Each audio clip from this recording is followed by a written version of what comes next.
Ku memerlukanmu, Engkaulah yang beri sejahtera penuh. Setiap jamnya Tuhan, di Kau ku perlukan. Ku datang juru selamat, berhatilah.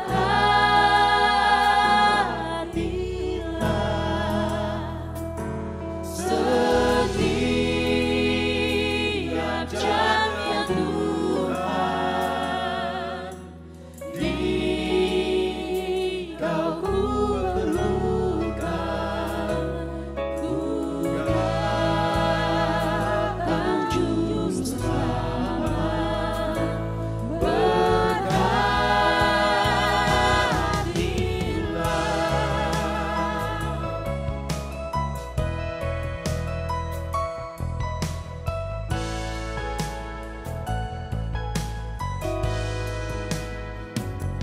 ya Tuhan, tiap jam dampingi hamba-Mu. Jikalau Kau dekat, enyah penggodaku. Setiap jamnya Tuhan, di Kau ku perlukan. Ku datang juru selamat, berhatilah.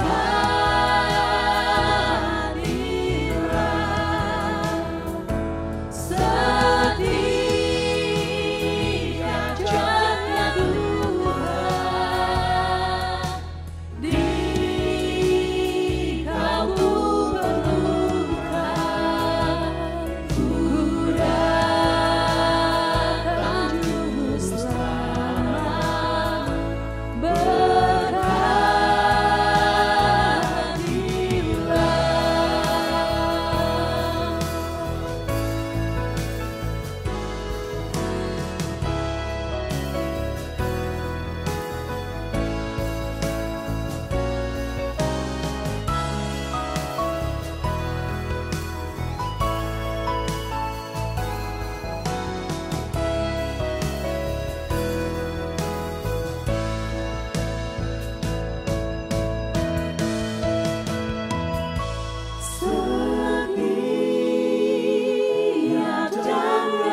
worship mob tiga benuanya ya. Nah, memang betul. pemirsa yang menyaksikan di sosial media kami boleh meninggalkan pesan nih ya, bagaimana kesan kalian terhadap worship mob ini. Kalau kalian suka, kita akan bikin lebih banyak worship mob Betul, lagi. ya. Lagu tadi itu suatu himne yang berjudul Keperlu Tuhan Tiap Jam.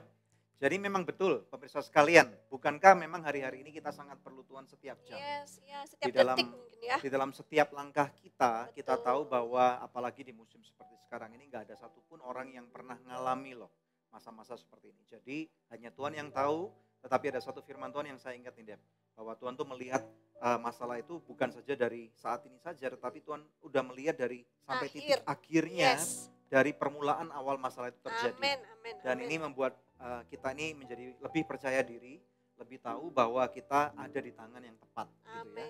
Puji Amin. Tuhan. Puji Tuhan. Ya, kembali bersama dengan narasumber kita nih, ada 3 narasumber yang kita tampilkan pada malam hari ini dengan topik yang sangat spesial. Malam ini kita merayakan Good News Program edisi 15 tahun mengudara. Ya, puji Tuhan. Kami juga rindu tentunya Anda bisa berikan kesan-kesan selama ini bagaimana Good News Program sudah menjadi berkat buat Anda. Nah, kembali bersama dengan para narasumber nih. Saya mau nyapa dulu kepada Pastor Hani Saputrani. Pastor Hani, kita tahu di Australia itu kan tempat yang paling dekat nih dari Indonesia ya. Dan begitu banyak murid-murid, istilahnya I think Australia itu one of the preferred choices gitu ya, untuk murid-murid bisa studi ke luar negeri ini.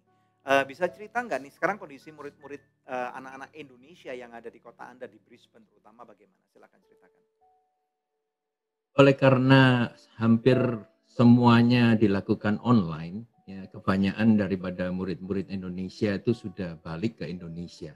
Oh, oke. Online-nya dari Jadi, Indonesia. Kebanyakan mereka yang ada di sini, saya mau katakan remnant itu adalah mereka yang bekerja dan masih punya pekerjaan dan macam-macam lah istilahnya begitu. Ya. Dan ini juga yang membuat kita harus tetap positif ya, untuk menguatkan mereka. Kadang-kadang mereka kangen ke Indonesia ataupun tidak bisa kemana-mana karena border Australia kan masih tertutup ya, untuk semuanya. Ya, bahkan baik tadi domestik maupun sore saya membaca satu artikel Qantas itu atau maskapai penerbangan flagship Australia itu berencana untuk menjual satu tiket dengan judul Fly Nowhere gitu, benar nggak ya? Penerbangan 7 jam keliling muter-muter Australia kemudian mendarat lagi di kota yang sama. Is that so? Saya belum dengar itu. Oh, belum dengar. Jadi mereka saya akan beli itu satu itu. Right. Mereka akan muter di udara doang, Pak. Mereka akan nyisir dari, saya rasa mungkin dari dari Brisbane, Melbourne, Sydney dikunjungi satu-satu, flyby gitu ya, dan kemudian istilahnya balik lagi ke rumah masing-masing gitu. Dicari penyakit itu, Pak. Ya. Nah, ceritakan Pastor Hani, bagaimana tantangan dalam dunia bisnis? Saya yakin banyak daripada jemaat Anda adalah para keluarga-keluarga ya, saya dengar ya. Saya yakin mereka juga mempunyai tantangan-tantangan yang cukup menegangkan pada saat-saat ini. Bisa ceritakan, silakan.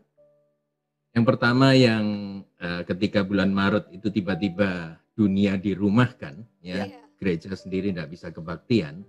Maka yang pertama adalah saya sendiri agak terkejut, saudara, karena kita belum siap dalam hal online dan lain sebagainya. Tetapi puji Tuhan, anak-anak muda saya sangat sigap sekali di dalam menanggapi segala tantangan.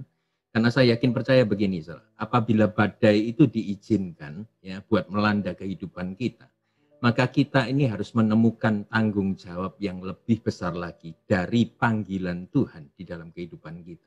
Ya. Sebab di dalam waktu itu selalu ada tanggung jawab. Nah, kalau bicara tentang bahasa Inggris, tanggung jawab itu responsibility. Yang memberikan respon kepada God's ability yang ada di dalam kita. Yes. Nah, anak-anak muda saya, terutama dalam media timnya yang dibantu dengan yang lainnya, tiba-tiba muncul begitu saja. Walaupun kita belum pernah online, tetapi sejak minggu pertama kita tidak pernah break sama sekali. Ya, begitu dirumahkan ya kita online segera. Nah, tiap minggu kita revisi, kita perbaiki dan lain sebagainya, dan akhirnya kita mengambil keputusan untuk gereja kita hybrid. Ya, gereja kita ini baik online maupun onsite. Ya. Karena saya dengarkan segala sesuatu bahwa gereja online ini harus ada untuk mencapai milenial bahkan generasi yang setelah itu. Ya, Dan saya yakin percaya bahwa ketika kami pertama menghadapi masalah itu, ya kita push to the max. Ya, Yes. saya sendiri harus belajar. Biasanya khotbah melihat khotbahnya 1 jam, kita singkat jadi 25 menit, 30 menit dengan melihat kamera saja. Mungkin Pak Daniel, Ibu Debbie sudah biasa. Untuk saya melihat kamera kecil begitu, tidak ada orangnya sama sekali. Itu Ya. merupakan sesuatu pengalaman baru saya. Ya. Dan juga kita ini harus tetap remain positif ya, Amin, untuk amin. bisa remain produktif Wow. ya. Right. Dan saya yakin percaya bahwa kita ini dipush Tuhan untuk menemukan siapa diri kita. Amin. Nah itu penting sekali. Itu penting sekali untuk kita bisa temukan. Yes. Ya, di Brisbane sendiri bisnis apa yang hari-hari ini lagi istilahnya justru meroket gitu Pak? Karena kan kita tahu nggak mungkin cuman semuanya jatuh, pasti ada istilahnya ada orang-orang yang ya tanda kutip diuntungkan lah dalam kondisi seperti ini. Ya kira-kira begini. Kalau dari pandangan saya ya, bisnis tentang kayak misalnya anak saya saja ya, menantu saya ya, dia buka kafe lagi, ini kafe yang ketiga ya. Wow. Dan saya lihat bahwa orang-orang tetap mau spend ya, dan terutama orang-orang lokal saudara, mereka mau menunjang, istilahnya mau membantu bisnis lokal nih, supaya mereka tidak kolaps, karena banyak sekali yang kolaps. Jadi saya yakin percaya bahwa segala sesuatu itu ada plus ada minusnya ya. Saya tidak bisa keliling di mana saja yang booming ataupun tidak, tetapi yang jelas sekali bahwa ada bisnis-bisnis yang ada memiliki satu imbas yang baik ya, kemudian ada yang negatif juga. Tetapi saya yakin percaya bahwa kalau kita ini kerajaan ya, istilahnya warga kerajaan, kita memiliki kerajaan yang tidak tergoncangkan. Amin. Haleluya. Dan Yes. Tuhan akan memimpin kita untuk mengambil keputusan yang benar ya, bukan keputusan nekat tapi keputusan yang benar. Amin. Ya. Bisa ceritakan sedikit tentang cucunya Pak Hani yang ganteng itu? Yang Cucu jadi satu maskotnya sosial medianya Pak Hani, silakan. Ya. Cucu saya ini adalah penghiburan bagi Iya. saya. Bayangkan, saya setiap bulan harus keliling biasanya ke Indonesia, Ya. terus dirumahkan saudara. Untung cucu saya itu adalah obat daripada supaya mental saya tetap segar saudara. Itu dia. Jadi saya tetap Ya. main, jadi saya full time istilahnya menjagai dia juga Ya. ya kalau di rumah. Dan saya sangat terhibur sekali dengan keberadaan band si Ya. kecil ini, karena memang merupakan satu hiburan untuk saya. Right. Ben sekarang usia berapa Pak Hani? 2,5 tahun. 2,5 tahun. Ya matanya berbinar-binar, belok banget gitu ya orang bilang. Pipinya juga kemerah-merah, lucu itu anak ya. Ya. Istri sehat tentunya ya Pak Hani.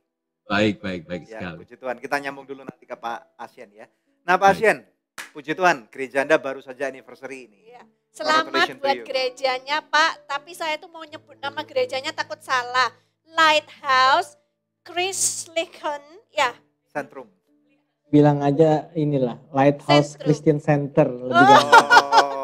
Oke. Lighthouse Christian Center, Ya, ya. ya, ya. Oke. Ya, puji Tuhan. Kalau di Eropa itu kan istilahnya interconnected banget gitu ya. Istilahnya naik kereta api enak banget ya di Eropa, naik mobil juga enak banget gitu ya. Nah, ceritakan 19 tahun pergumulan untuk menjadi hamba Tuhan di luar negeri, terutama di Eropa ini very challenging banget. Bisa ceritakan nggak tentang anniversary dan kemudian hal-hal yang Tuhan izinkan terjadi pada kehidupan gereja kalian? Iya.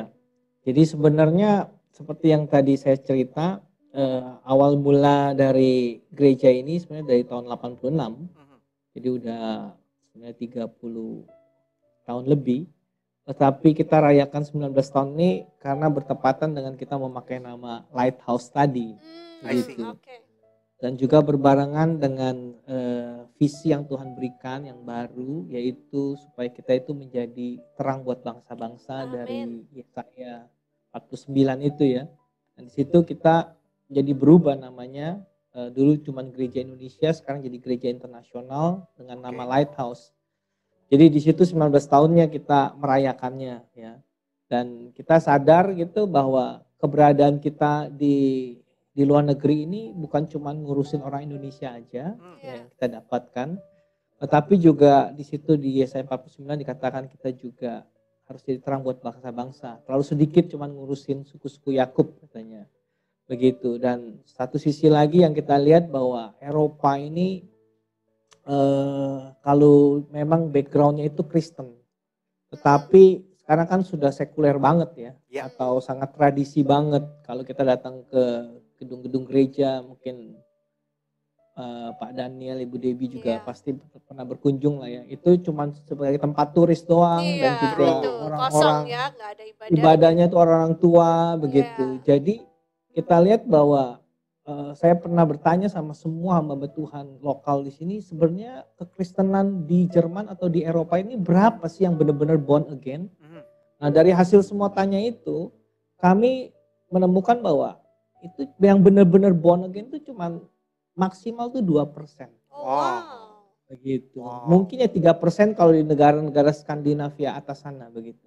Wow. Jadi dengan kata lain 98% atau 97% itu masih perlu dijangkau atau di re-evangelize gitu. Right. Jadi ini ladang misi begitu. Jadi ini Betul. kita juga merasa tertantang dan merasa juga berhutang karena kita boleh menerima Injil gara-gara misionaris-misionaris dari Eropa datang ke Betul. Iya. Indonesia.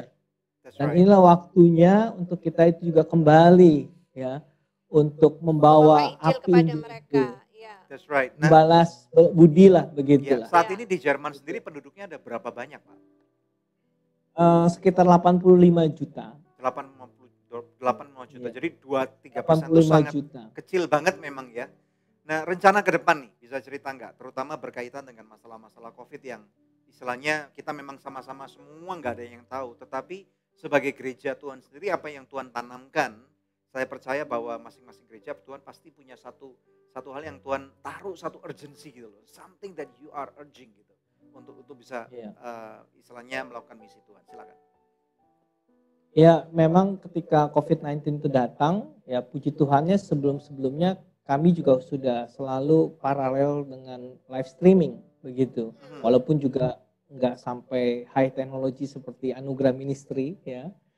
Jadi begitu kita itu harus online, itu saya ingat pertengahan Maret ya 15 Maret itu Sabtunya satu hari sebelumnya malamnya itu kita masih antara leader kita masih kumpul secara Zoom ya, kita diskusikan ini gimana nih karena kita masih bilang ya kita jalan terus, tapi pas jam 12 lah kira-kira kita putuskan wah nggak bisa nih karena infection rate-nya udah naik terus nih.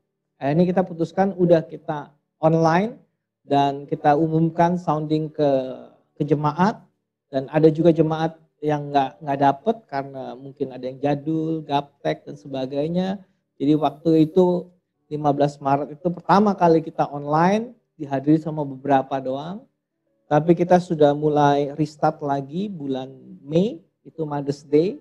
Jadi dengan regulasi 1,5 distancing. Iya. Dan kita juga kalau nyanyi itu pakai face shield ya. Karena nyanyi itu juga salah satu topik yang sensitif sekali kan, bisa menyebar gitu ya. Dan ketika COVID-19 itu datang, puji Tuhannya karena kita sudah terbiasa dengan cell group begitu ya. Dan juga dalam cell group itu kita juga terbiasa untuk ketika kita sharing atau kita saling berdiskusi dan sebagainya, kita breakdown lagi ke mini group begitu. Jadi dalam cell group itu ada lagi ketika sharingnya lagi mini group, dan di mana mini group itu udah ada orang yang biasa membimbing. Jadi ketika COVID-19 itu datang ya, kita semuanya terus jalan secara online dan malah kita buat secara mini group karena lebih gampang untuk mengcover. Jadi 3-4 orang, 2-3-4 orang begitu, kelompok-kelompok begitu. Dan tadi pertanyaannya kedepannya itu gimana? Yang Tuhan ingatkan kepada kami yang di sini adalah kita harus kan karena gara-gara semua hardship ini, pandemik ini semuanya goyang, jadi membuat kita jadi berpikir kembali, relearn and unlearn about what is the essential of the church begitu. Right. Ya. Dan banyak yang harus kita unlearn. Ternyata itu cuma aksesorisnya aja dan kita harus kembali kepada gereja Esensi, mula-mula. Ya. Iya. Bisa Esensi cerita dari nggak gereja. yang Anda temukan tentang aksesoris-aksesoris yang perlu di remove atau mungkin dalam konteks khususnya di gereja Anda itu apa aja, Pastor Rasyan? Silakan. Iya. Misalnya ya harus ketemu dalam kelompok besar begitu ya. Terus harus Sunday begitu. Right. Dan ternyata nggak harus begitu. Dan itu kita bisa hilangkan. Ya. Tapi selama masih ada freedom dan selama masih bisa ya kita lakukan lah. Dan Tuhan ingatkan kembali kita harus balik kepada gereja mula-mula dalam saat new normal ini. Dan saya temukan dalam gereja mula-mula itu mereka bertemu setiap hari. I Daily see. church. Ya. What I say daily church. Dan kita berpikir bagaimana mereka bisa melakukan daily church. Dan bagaimana pada saat ini kita juga bisa membangun gereja setiap hari. Ya, itu cuma lewat hubungan dan juga lewat kelompok yang lebih kecil.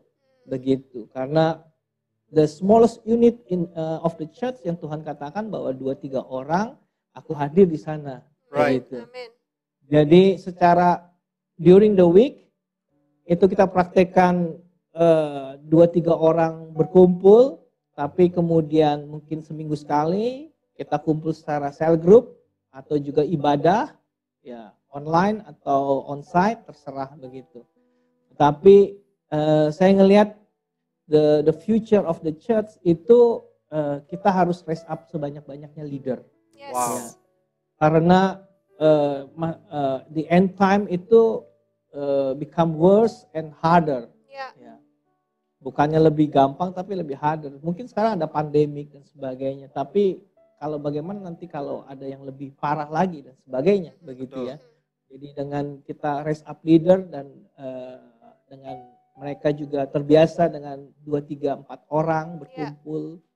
Dan ataupun juga secara online. Itu bisa lebih dynamic dan bisa move in Yes. every day. Ya, Thank interesting you. banget terutama khususnya untuk raising leaders gitu ya. Ya. Oke, terima kasih Pastor Rasyan dan sekali lagi happy anniversary to your church ya. Happy anniversary. Now, Lanjut thank kepada Pak Budi. Pastor Budi dan Pastor Maria. Oke, Pastor Budi dan Pastor Maria. Ini Pastor mau Maria tanya. nih dari tadi belum ngomong nih ya. Ya. Pastor Maria bisa nggak menyaksikan kebaikan Tuhan nih yang ada di Amerika atau di LA tepatnya? Haleluya. Thank you.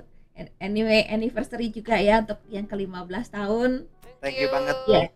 Puji Tuhan, kita kalau lihat di Amerika memang keadaannya cukup menggetarkan ya, apalagi COVID-nya dengan 7 juta terus masih terus naik. Tapi puji Tuhan, kita lihat apa yang terjadi sebenarnya tidak se-scary yang kalian lihat di luar. Semuanya masih under control, sampai kadang kita bingung, ini benar nggak sih 7 juta itu COVID-19-nya, karena seakan-akan semuanya under control. Apalagi terutama gereja-gereja Tuhan, puji Tuhan, kita melihat pemeliharaan Tuhan luar biasa. Memang hari-hari ini kita dilarang, terutama California, karena tingkat COVID-nya cukup tinggi, cukup strict tuh. Kalau ketahuan kita event itu di rumah, kalau kita ketahuan lebih dari bukan anggota keluarga yang kumpul, kalau ketahuan itu didendanya tuh per orang. Ya. Sudah ada beberapa gereja juga didenda per orang loh. Per orang Wow. itu $500. Oh, Really? Terus wow. ditambah lagi listriknya dimatiin. Oh, Wow. oke. Terus untuk California juga kita dilarang menyanyi karena Really? itu dropletnya. Boleh kebaktian tapi outdoor. Tapi memang ada agak dilema, tapi juga tidak boleh nyanyi. Tapi kalau ini puji Tuhan banget saudara, kalau saudara lihat di news ada satu akhirnya mereka lakukan di beach, di pantai itu di Huntington Beach. Mereka praise and worship karena outdoor boleh. Boleh. Jadi mereka melakukan praise and worship di Huntington Beach. Saudara bisa tahu ribuan orang datang. Wow. Dan hari itu kata mereka sih hampir 500-600 orang hari itu juga dibaptis di Wow. Huntington Beach itu. Wow, Jadi wow. mereka melihat malah ada terjadi dilarang nyanyi di gereja, malah mereka nyanyi di pantai, malah Wow. ratusan orang hari itu bertobat. Nah itu kita lihat kemurahan Tuhan di tengah-tengah kita, seperti bangsa Israel waktu itu. Di tengah-tengah mereka ditekan gereja, malah gereja akhirnya lari kemana-mana. akhirnya Injil malah bisa tersebar ke seluruh dunia. Ya, sepertinya masih juga ada perdebatan tentang pemakaian masker nih ya di Amerika, Betul. karena ada dua kubu yang sangat istilahnya adu kepala gitu ya. Ini pakai masker aja nggak mau, ini yang satunya lagi gua nggak mau pakai masker, lu mau apa gitu gitu kan ya. Dan apakah itu benar itu masih sampai sekarang masih terjadi di mana-mana? Ya. Ya. Ya, memang sama seperti Pak Ashin tadi ya bilang bahwa memang justru yang orang Asianya yang taat gitu ya, tetap kami menjaga, kami keluar juga tetap pakai masker gitu. Memang di toko-toko ataupun dimanapun di publik itu ada peraturannya gitu. Tapi ya kembali lagi yang justru yang orang-orang yang dari Amerika sendiri ya, kebanyakan kalau saya lihat berita-berita itu mereka yang menolak untuk pakai masker itu. Yang cukup keras kepala ya Mas ya. Iya, nah saya ada satu kesaksian yang luar biasa yang terjadi di dalam jemaat kami gitu. Justru di masa-masa pandemik ini dia menuai berkat Tuhan yang luar biasa. Oh, wow. Nah, kita tahu kan kalau masa pandemik ini yang paling banyak laku atau hal yang dicari orang itu adalah tentang olahraga, Pak. Betul ya? Karena sesuai dengan anjuran dari pemerintah untuk olahraga. Nah, ada rekan kami, saya nggak tahu, saya percaya itu hikmat Tuhan gitu ya. Dia tuh nggak nyadar, dia cuman pertama tuh cari sepeda. Begitu cari sepeda itu kok dapat, dan akhirnya dia iseng-iseng dia jual. Dia jual di satu website begitu ya, satu aplikasi, kok laku. Dan dia coba beli lagi, dia jual lagi laku. Nah, saudara, ternyata lewat sepeda ini selama masa pandemik dia sudah bisa jual itu sekitar 250 sepeda. Dan keuntungannya itu besar sekali, Pak. Keuntungannya besar sekali. Satu sepeda itu bisa $300, dia bisa untung segitu. Ada juga yang $500 satu untung. Jadi memang ada hal-hal tertentu yang Tuhan pakai ya di masa pandemik ini untuk menyatakan kemurahannya Tuhan begitu. Nah, ya satu lagi masalah gereja kalau saya boleh saksikan. Justru di masa pandemik ini di Amerika, memang kami perlu yang namanya unity, Pak. Karena tanpa unity kita nggak mungkin bisa bergerak sendiri gitu. Ya, kita saling membantu satu dan yang lain. Nah, puji Tuhan, kami ini sudah ada namanya United Prayer Tower. Itu dari Amerika dan Kanada, Pak. Nah, itu dari 15 gereja ya. 15 gereja setiap hari kami berdoa dari Senin sampai Sabtu. Sampai hari ini kita sudah bergerak di dalam 5 jam satu hari, Pak. Dan akan bergerak nanti 24 jam satu hari. Dan ini sedang kita terus doakan terus. Semoga nanti mungkin minggu depan, bulan depan ya itu bisa terjadi dengan baik. Nah, di dalam menara doa di dalam United Prayer Tower ini kami memang khususnya hari-hari berdoa untuk election. Karena memang terlalu banyak hal yang terjadi di dalam election ini gitu, Pak. Jadi puji Tuhan justru di saat-saat seperti ini ya justru lahirlah satu keunitian di dalam doa ya, baik dari Philadelphia, dari Washington DC, dari New Hampshire, dari Ohio, dari Seattle, San Francisco, California, dari Toronto, Kanada, Calgary, Vancouver, itu ada, kita bersatu, Pak, bersama-sama setiap hari kita berdoa. Luar biasa sekali. Apakah kegerakan itu khusus untuk gereja-gereja Indonesia atau seluruh gereja tubuh Kristus yang ada di Amerika atau bagaimana? Rencananya sih memang kami mau menjangkau dari seluruh tubuh Kristus, Pak. Tetapi kami buka kesempatan ini untuk siapa aja yang memang mau bergabung, silahkan. Bahkan dari Indonesia sudah ada yang bergabung, dari Malaysia sudah ada yang bergabung. Jadi ini merupakan satu kerinduan kami, satu worldwide ya. Jadi dari Eropa kami juga lagi bicara, kemudian dari Hong Kong ya, dari Korea, mereka Australia juga ada, mereka mulai coba untuk ikut ambil bagian di dalam United Prayer ini, Pak. Ya, dan ini luar biasa sekali efeknya, yang terutama yang pernah terjadi beberapa waktu yang lalu ada satu Mars ya, dari disebut Luciferian, saudara, ya, yang akan, mungkin Pak Daniel pernah dengar itu ya. Nah, ketika kami berdoa, kami terus berdoa dan ternyata pas pada hari hanya itu nggak ada yang datang, mereka mengadakan acara itu nggak ada yang datang. Jadi ini luar biasa sekali memang dampak dan efek daripada United Prayer Tower ini, Pak. Amazing. Iya. Amazing. Ya, Wow, puji itu nama satu Tuhan. kabar baik nih ya Ya. dari apa yang Ya. terjadi di tengah-tengah Memang pandemi. doa itu penting banget loh. Penting banget. Karena Iya. kalau kita tahu bahwa hari-hari ini ada banyak secara fisik yang tidak bisa kita lakukan, tetapi kita bisa lakukan di dalam doa. Yes. Dan pasti doa orang benar, firman Tuhan mengatakan apa? Bila dengan yakin didoakan sangat besar kuasanya. Nah, ini kita mau dengar nih Ya. ada kesaksian dulu Puji nih. Tuhan. Ada press report dari seorang pemirsa Mhm. yang berkata demikian. Shalom Bapak Ibu, saya mengucap syukur adik kami telah dapat pekerjaan setelah menganggur selama pandemik dan langsung menjadi pegawai tetap. Wow. Sekarang dia berencana untuk melanjutkan pendidikannya. Kiranya Bapak Ibu terus mendukung kami dalam doa. Terima kasih, Tuhan Yesus memberkati. Tuhan Yesus memberkati juga. Masih adakah di antara pemirsa yang memerlukan bantuan konseling atau doa? Anda bisa hubungi kami di nomor-nomor telepon yang tertera di layar gadget Anda. Atau bisa juga mengirimkan email nih ke doa@anugerah.net. Tim konseling dan doa kami selalu siap untuk membantu Anda. Tetap stay tune bersama kami, kita akan kembali lagi hanya di Good News Program. Dan kemudian seperti apa yang dikatakan di sana pada waktu mereka bertekun di dalam pengajaran. Pastikan pada waktu Anda masuk dalam sebuah komunitas, apakah itu gereja, apakah cell group, atau kehidupan sosial, pastikan mereka adalah orang-orang yang kenal Tuhan.